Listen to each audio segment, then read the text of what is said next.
আসসালামু আলাইকুম ভাইয়া আপুরা, যে যেখান থেকে আমার ভিডিওটি দেখতেছেন আশা করি সব ভালো আছেন, সুস্থ আছেন। আলহামদুলিল্লাহ আমিও ভালো আছি। আজ করব সুজি দিয়ে ভীষণ মজার একটা পিঠার রেসিপি। এক পিঠায় আপনারা পাবেন দুই রকমের স্বাদ। তো এখানে আমি গরুর দুধ জাল দিয়ে নিছি। দুধটা গরম থাকা অবস্থায় একটা পাত্রে ঢেলে এটার সাথে আমি পরিমাণ মতো চিনি মিশিয়ে নিব। তো চিনিটা দিয়ে একটু গলিয়ে নিব।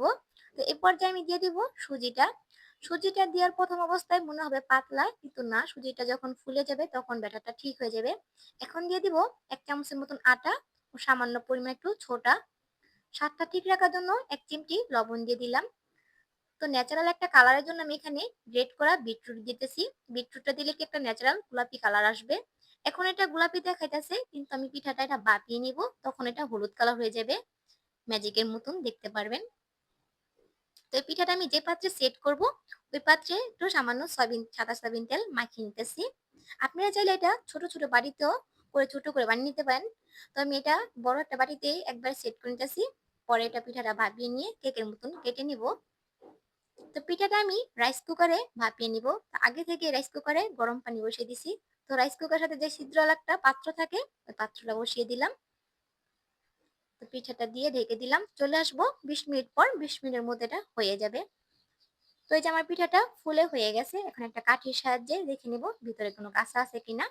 না, একদম হয়ে গেছে পারফেক্ট ভাবে। তো এটা আমি ঠান্ডা করে এখন ছুরির সাহায্যে কেটে উঠিয়ে নিতেছি।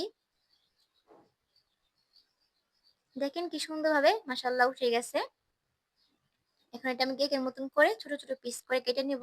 তোমার আজকের ভিডিওটা আমার সাবস্ক্রাইব ভাই ও বোনেরা ছাড়াও যারা আমার ভিডিওটি দেখতেছেন, প্লিজ আমার চ্যানেলটিকে সাবস্ক্রাইব করে আপনারা পাশে থাকবেন।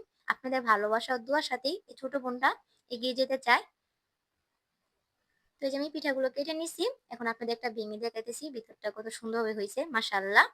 তখন আমরা চিতই পিঠাটা যেভাবে সেম প্রসেসে ভিজাই, দুধটা জাল দিয়ে চিনির সাথে, ঠিক তেমনই দুধটা আমি জাল দিয়ে নিচ্ছি। তো কিছুটা পিঠা এখন আমি দুধ দিয়ে ভিজে নিব, আর কিছুটা পিঠা এভাবে রেখে দিছি। এরকম ভাবে আপনারা পেতে পারেন এক পিঠায় দুই স্বাদ আমার এই পিঠা রেসিপিটা ফলো করে। তো চলে আসলাম 1 ঘন্টা পর, পিঠাটা ফুলে টইটুম্বুর হয়ে গেছে। খেতে কিছুটা রসমালাইয়ের মতন লাগতেছে। খুব মজা হয়েছিল। তো আপনারা একদিন বাসায় ট্রাই করেন। তো সব ভালো থাকেন, সুস্থ থাকেন। দেখা হবে আগামীকাল অন্য কোনো ভিডিওতে। আজ এই পর্যন্তই। আল্লাহ হাফেজ।